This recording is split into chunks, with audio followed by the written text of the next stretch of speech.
Chers amis du rêve lucide, bonjour, j'espère que vous allez bien. Dans cette première série de vidéos dédiées aux aliments lucidogènes, comme je les appelle, nous allons parler de sucre, un produit diaboliquement efficace, vous verrez, pour faire du rêve lucide. Alors, j'ai encore jamais parlé de cette méthode en public. Pourquoi? Parce que tout simplement, je voulais l'aborder en primeur dans un livre que je suis en train de rédiger sur le RL, mais vu que je procrastine, finalement, j'ai décidé de vous l'offrir avant la sortie de ce fameux bouquin. Et puis, sachez aussi que je vais envoyer le lien de cette vidéo dans différents centres du sommeil en Suisse et en France pour apporter ma contribution, si modeste soit-elle, mais à la recherche sur le rêve lucide. De ce que j'ai pu tester, je suis certain de détenir quelque chose de costaud et qui pourrait être testé sous contrôle médical en laboratoire sur un échantillonnage de personnes relativement important. Cela étant, entrons dans le vif du sujet, plein pot, après le générique, c'est parti.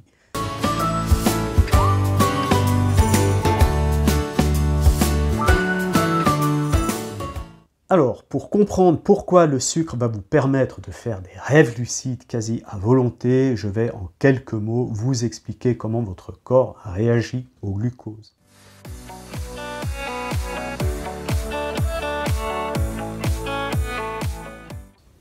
Lorsque vous consommez des aliments riches en sucre, en particulier ceux à indice glycémique élevé, c'est-à-dire des sucres dits rapides, votre taux de glucose augmente rapidement dans le sang.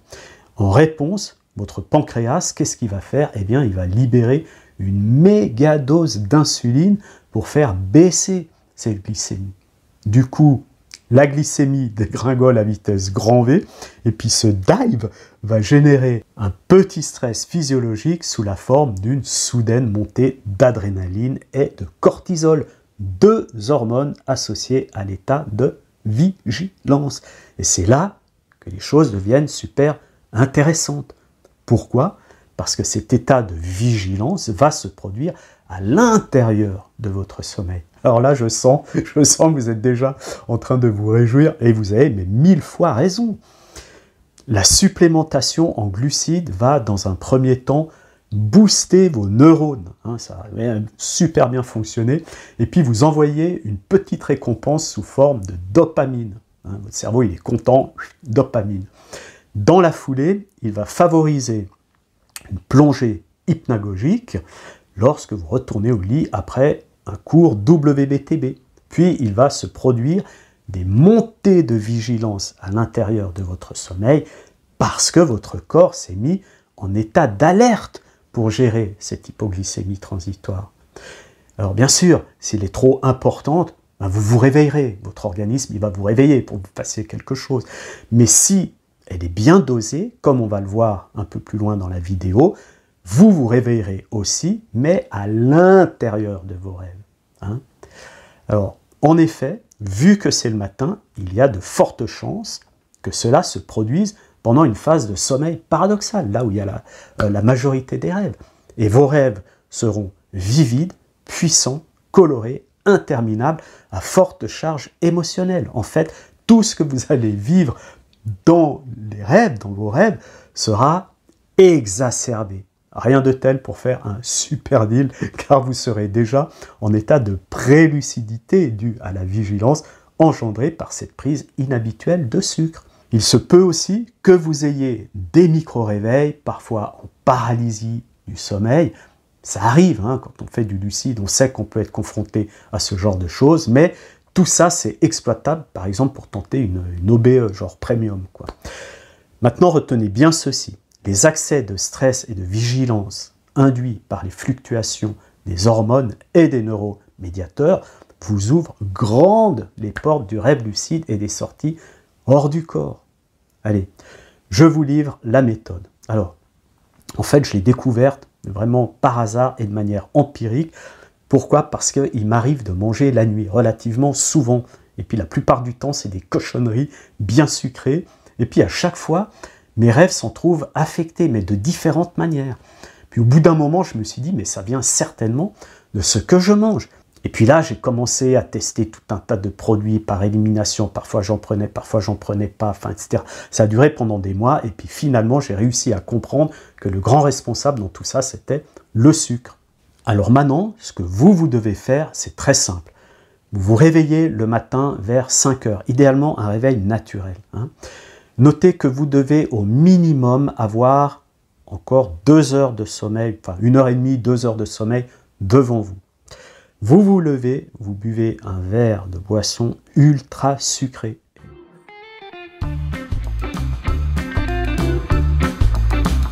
Et je vous conseille, selon mon expérience, du sirop, dont la teneur en glucides est au minimum de 80 mg pour 100 ml environ.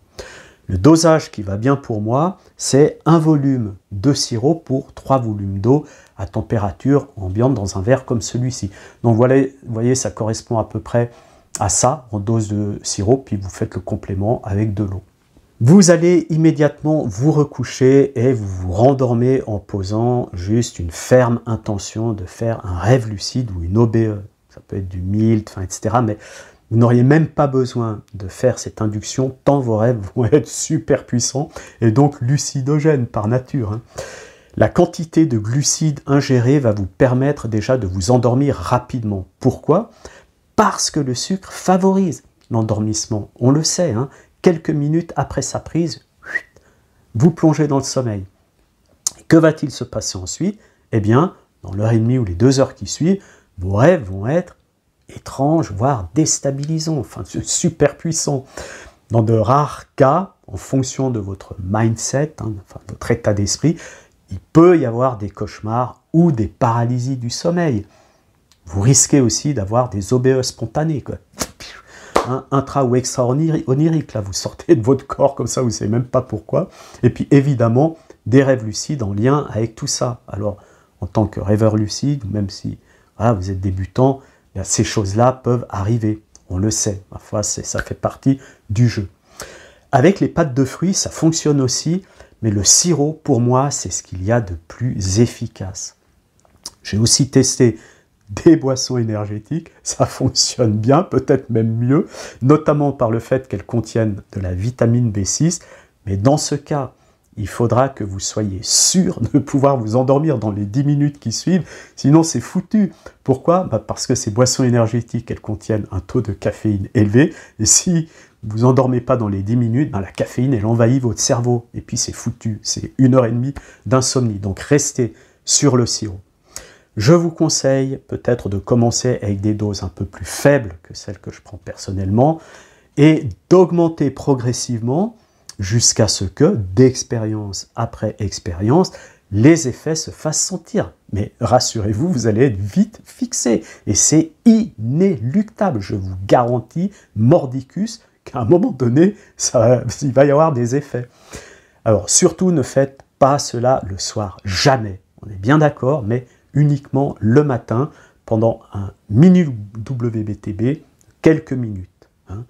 Vous ne devez pas traîner debout, vous devez aller vous recoucher tout de suite après avoir bu le sirop et ne consultez pas votre smartphone. Voilà mes amis, faites bon usage de cette méthode avec modération, intelligence, respect pour votre organisme, pour votre santé aussi. Et puis surtout, mais venez témoigner dans les commentaires des résultats que vous avez obtenus. Alors peut-être pas demain, essayez plusieurs jours et puis voyez comment les choses se déroulent. On est vraiment sur des cures, bon là elles seront courtes, 4-5 jours, des petites cures, mais voilà, testez plusieurs fois. N'hésitez pas à me contacter si vous voulez approfondir cette question de la diététique onirique lucidogène, comme je l'ai appelé. Et puis, dernier point, ce qu'il faut que vous sachiez, c'est qu'au réveil, après vos aventures oniriques lucides, sous glucides, vous serez certainement boosté, mais il se peut aussi que vous ressentiez des légers maux de tête, un état de confusion, quelques petites nausées, un petit peu d'anxiété. Pas de panique, c'est juste des symptômes d'une petite hypoglycémie transitoire, la même que l'on ressent parfois avant le repas de midi. Et puis vous verrez que ça passe rapidement après un bon petit-déj équilibré avec des sucres lents cette fois-ci, hein, comme des céréales, du pain complet, une banane, des fibres alimentaires, etc. Mes amis, testez tout ça sur plusieurs jours. Venez me faire vos retours dans les commentaires et je vous souhaite d'ici là de super expériences lucides. Très belle journée à vous tous et à tout bientôt.